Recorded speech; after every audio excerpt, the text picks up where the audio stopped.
here with Lydia Cassilly, head coach Mike Faith, and captain Sydney Lowe after the Diplomats a 16-14 win against Roanoke. In the second round of the NCAA tournament, Coach, we'll just start with an opening comment from you. You guys jumped out to a big lead, and then there were some anxious moments at the end, but ultimately you prevailed. Yeah, Roanoke, we knew it was going to be a tough game, and when it was 9-3 at half, I think we relaxed a little bit, and they came out and scored 3, I think, to start the third quarter. Then we responded with a couple, but they won a couple key draws, and then but again, hats off to them. They fought. They knew their season was on the line, but it was nice to see us respond and hold them out. I think the last 4 minutes they didn't score, so really proud of these guys, and Lyd and Sid. We never know on our offense who's going to step up. Last week it was Lauren and Jill in the championship game. Today it's Sid and Lyd. So it's a great thing that all 7 can be a threat. Yeah, and then I think, what was your message to the team with that timeout? I think just over 5 minutes to go. You kind of calmed everyone down. Obviously, you still had the lead, so you're not in total panic mode. But I think once you called that, settle everyone down, I don't think Roanoke scored again from that point on. Yeah, we talked about the strategy because we were still man down. Ava won the draw, but Meg Bizub did a great job of anticipating where 24 was getting it, checked her, and the ball went out of bounds. And we didn't score off of that. We had a couple chances, but we milked the clock that minute and a half, and so that put the pressure back on them to kind of play a little faster, and our defense stepped up. And then we'll go to one of the 2 offensive stars you mentioned, Lydia. 4 goals, 2 assists, the leading point producer on the game. What did you see out there that was working so well from your perspective that enabled you to rack up those points?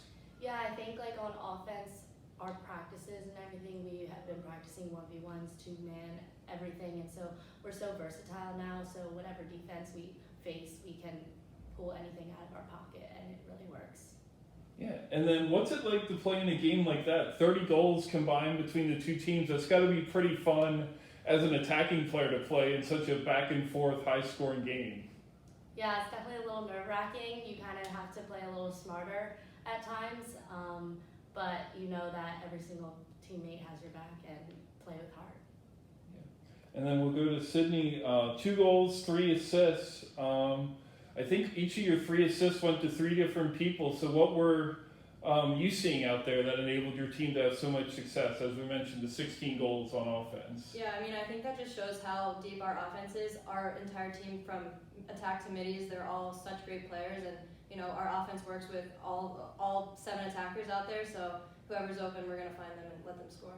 Yeah, maybe if you can expand upon that a little bit. I think multiple goal scorers today. It was you and Lydia who stepped up with the highest goals today. How difficult do you think that makes it on the opponent, that it's not just one person that the opposition can focus on shutting down, that the attack comes from a variety of different angles? Yeah, it makes it so hard, especially on defense. If one person gets shut down, the rest of our offense steps up and picks up that girl who isn't having their best day and turns it around for them. So that just shows how deep our offense is that one person can't play their best game, someone else will step up and play for them. And then final question for you. You're obviously a senior captain. This is not an unfamiliar place for F&M, headed back to the Sweet 16. How much do you think your team relied on that experience today of knowing you've been in the big moments before and were able to kind of handle that pressure that Roanoke threw at you in the 4th quarter? Yeah, I think definitely going off our past 2 games, Haverford and Gettysburg, it really prepared us well to kind of go into it knowing it was going to be a tough game. Roanoke was going to give us their best fight, and they did. And kind of using those 2 games as stepping stones to push us forward and play our best across today. Yeah, and then we'll wrap up with Coach. Now you're headed to, it looks like Denison will be the next opponent at least. Do you have any early thoughts on them, or what is the team going to be working on this next week as we get into the Sweet 16 Elite 8 round? Obviously, there's no easy opponents from this time out.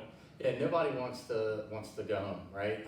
And I love that we get to have more time together. So on this week, they're off tomorrow, but it's great that we get some more days together, and we get to hang out and again extend our season. And the girls love each other. I love being around them, and it's just special. So now we go to Ohio, and you know, we have a tough game against Denison. We played them last year. They're playing their best lacrosse right now. They won their conference, so it's going to be a battle. And then, you know, hopefully we can get past them and see who we play on Sunday to get more days together. That's what we want to stress. Like, we're playing with house money, with how we're playing, free and loose and together. So really excited that we get again more time.